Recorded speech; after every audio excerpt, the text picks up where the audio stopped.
बेटा आपके last videos में जो मैंने आपके साथ हमारे ऑब्जेक्टिव डिस्कस किए थे, आप देख रहे हो इस चार्ट के थ्रू मैं आपको इजीली बता देती हूँ कि हमारे जो बिजनेस के ऑब्जेक्टिव्स थे, जो बिजनेस पूरा करता है प्रॉफिट के अलावा और भी कई ऐसे ऑब्जेक्टिव होते हैं जो बिजनेस को पूरे करने पड़ते हैं। तो वो हमारे ऑब्जेक्टिव इकोनॉमिक, सोशल ऑब्जेक्टिव होते हैं जो मैंने आपको बताए भी हैं। जैसे इकोनॉमिक में भी आप देख रहे हो कि तीन आगे इसके सब पॉइंट्स हैं। सोशल ऑब्जेक्टिव में भी आप देख रहे हो कि इसके आगे सब पॉइंट्स हैं। बट जो हमारा लास्ट रह गया था that is individual objective. Individual objective या हम इसको ह्यूमन ऑब्जेक्टिव भी बोल सकते हैं। हम इन पॉइंट्स को आज आपके साथ डिस्कस करेंगे। आज का हमारा टॉपिक है ह्यूमन और इंडिविजुअल ऑब्जेक्टिव ऑफ बिजनेस। अब मैं एक चीज आपको ये देख रहे हैं कि आप ये ऊपर दिखा रखी है, मैं एक चीज इसमें आपको ये बताना चाहती हूँ कि जो ह्यूमन ऑब्जेक्टिव होते हैं, जो इंडिविजुअल ऑब्जेक्टिव होते हैं, ये हमारे एम्प्लॉयज से रिलेटेड होते हैं। एम्प्लॉयज जो है हमारे वैल्यूएबल ह्यूमन रिसोर्स होते हैं जो हमारी ऑर्गेनाइजेशन में वर्क करते हैं। इनकी अब्सेंस में हम कुछ भी नहीं कर सकते। जो लैंड, बिल्डिंग, मशीनरी है, प्लांट है, वो कोई भी वर्किंग कंडीशन में नहीं आ सकता।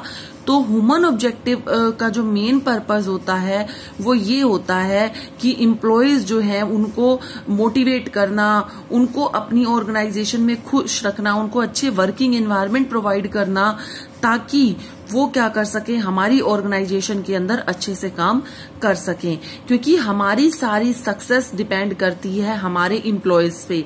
अगर हमारे एम्प्लॉयज मोटिवेटेड हैं, वो अच्छे से काम करना चाहते हैं और हमारी ऑर्गेनाइजेशन में अच्छे से काम कर भी रहे हैं, तो एक ऑर्गेनाइजेशन की सक्सेस को कोई नहीं रोक सकता। अगर हम एम्प्लॉयज को अच्छे वर्किंग एनवायरनमेंट नहीं देते, टाइम पर पैसे नहीं देते या फिर उनको अच्छी सेटिस्फैक्ट्री सैलरी नहीं पे कर पाते, तो उस कंडीशन में जो एम्प्लॉयज हैं वो ढंग से काम नहीं करते।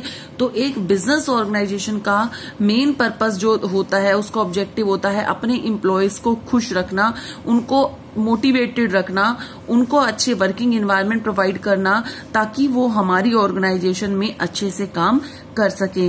ऊपर के पैराग्राफ में भी सेम वही बात दे रखी है। अगर आप देखो तो ह्यूमन और individual objective are related to employees of organisation. कह रहा है कि ह्यूमन जो इंडिविजुअल ऑब्जेक्टिव है वो एम्प्लॉयज ऑफ ऑर्गेनाइजेशन से रिलेटेड है। Employees are valuable resource to contribute significantly to success of business. Employees जो है उनका मेन रोल होता है बिजनेस की सक्सेस से रिलेटेड। हम अगर उनसे ज्यादा लेना चाहते हैं, काम करवाना चाहते हैं, तो हमें उनको मोटिवेट करना पड़ेगा, उनको अच्छे वर्किंग एनवायरनमेंट प्रोवाइड करने पड़ेंगे, हमें उनके बेनिफिट को ध्यान में रखकर चलना पड़ेगा ताकि वो हमारी ऑर्गेनाइजेशन में बने रहें, अच्छे से काम करें।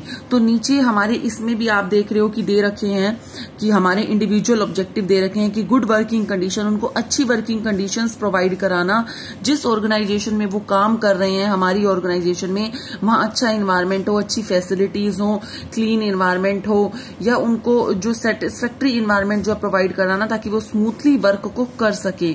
हमारा जो सेकंड पॉइंट है वो आप देख रहे हो कि payment of competitive and satisfactory wages and salary. Wages होती है, वेजेस को हम मजदूरी बोलते हैं, जो मजदूर काम करते हैं उनको वेजेस पे की जाती है। कहने का मतलब ये है इस पॉइंट का कि अब दो ऑर्गेनाइजेशंस हैं हमारी, एक ए ऑर्गेनाइजेशन है, एक बी ऑर्गेनाइजेशन है, एक सी ऑर्गेनाइजेशन है। हम तीन ऑर्गेनाइजेशन लेके चल रहे हैं।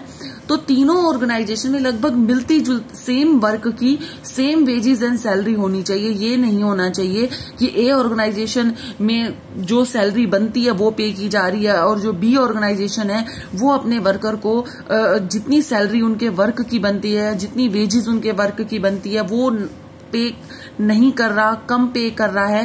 कहने का मतलब ये है इस पॉइंट का कि जो उनकी कम्पिटिटिव, जो आसपास जो रेट चल रहा है, जो पे किया जाना चाहिए, उसके रेट जो पैसे उसके बनते हैं वो आपको उसको पे करने चाहिए ताकि जो एम्प्लॉयज है वो हमारी ऑर्गेनाइजेशन में काम करता रहे, उसको प्रॉब्लम ना आए।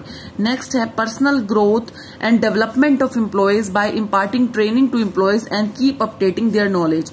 अब देखो दो ऑर्गेनाइजेशन होती हैं। एक ऑर्गेनाइजेशन हमारी ऐसी होती है जो टाइम टू टाइम अपने एम्प्लॉयज को ट्रेनिंग प्रोवाइड कराती रहती है, उनके वर्क से रिलेटेड, उनके काम से रिलेटेड, उनको काम सिखाती रहती है।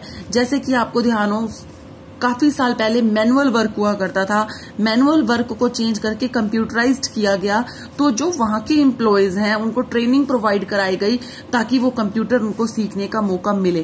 कहने का मतलब यह है कि जो भी नई टेक्नोलॉजीज जो है आती रहती हैं हमारे पास, हम अगर अपने एम्प्लॉयज को उसकी ट्रेनिंग प्रोवाइड कराते रहते हैं तो हमारे एम्प्लॉयज अपडेट रहेंगे।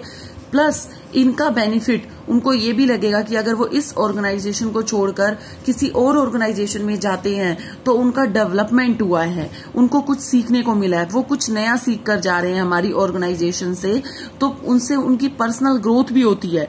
ग्रोथ का मतलब उनको सैलरी जो है वो बढ़कर मिलेगी या फिर उनका डेवलपमेंट हो जाएगा। और नेक्स्ट हमारा पॉइंट आ रहा है 4th, peer recognition and respect by encouraging employees to take initiative and participating in decision making. अब कोई भी जो एम्प्लॉय है अगर वो कोई डिसीजन लेता है या फिर वो अपनी कोई राय देता है या वो कोई ऐसा काम करता है, जैसे कि हमने टारगेट दे रखा है कि 100 टॉयज बनाने हैं तो वो 105 बना रहा है, 107 बना रहा है, तो हम उसको एनकरेज करेंगे, उसको एनकरेज करेंगे ताकि वो क्या कर सके, उसका रिकॉग्नाइजेशन करेंगे कि जैसे कि उसने कंप्लीट ईयर उसने एक भी छुट्टी नहीं की, तो हम उसको एनकरेज करेंगे कि ताकि और एम्प्लॉयज भी जो हैं ऐसा काम करें। हम उसको रिकॉग्नाइजेशन करेंगे, उसको कोई एक ट्रॉफी देकर या उसको थोड़ा सा बोनस देकर या थोड़ा सा एक्स्ट्रा अमाउंट जो है साल में उसको पे कर तो हम क्या करेंगे कि उसको रिकॉग्नाइज करेंगे कि इस साल में जो ये वाला हमारा एम्प्लॉय है इसने एक भी छुट्टी नहीं ली या इसने ज्यादा काम करके दिखाया, तो इससे एम्प्लॉयज की रिकॉग्नाइजेशन जो है वो बढ़ती है। जो एम्प्लॉय है उसका एक नाम हो जाता है ऑर्गेनाइजेशन में और वो खुश होता है और दोबारा से वैसा ही काम करने की कोशिश करता है और अच्छा करके दिखाता है बल्कि, और उसकी देख और एम्प्लॉयज जो हैं वो भी अच्छा काम करके दिखाते हैं। नेक्स्ट हमारा पॉइंट आता है that is providing special benefit such as housing facility, medical facility, free education of children.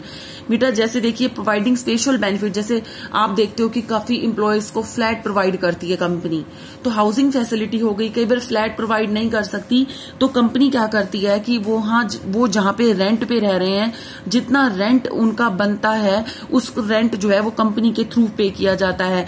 कई बार ऐसा होता है कि कंपनी के पास अपने छोटे छोटे फ्लैट होते हैं, हाउसिंग फैसिलिटी होती है, एम्प्लॉयज को हाउसिंग फैसिलिटी प्रोवाइड कराते हैं ताकि एम्प्लॉय को रेंट पे ना रहना पड़े।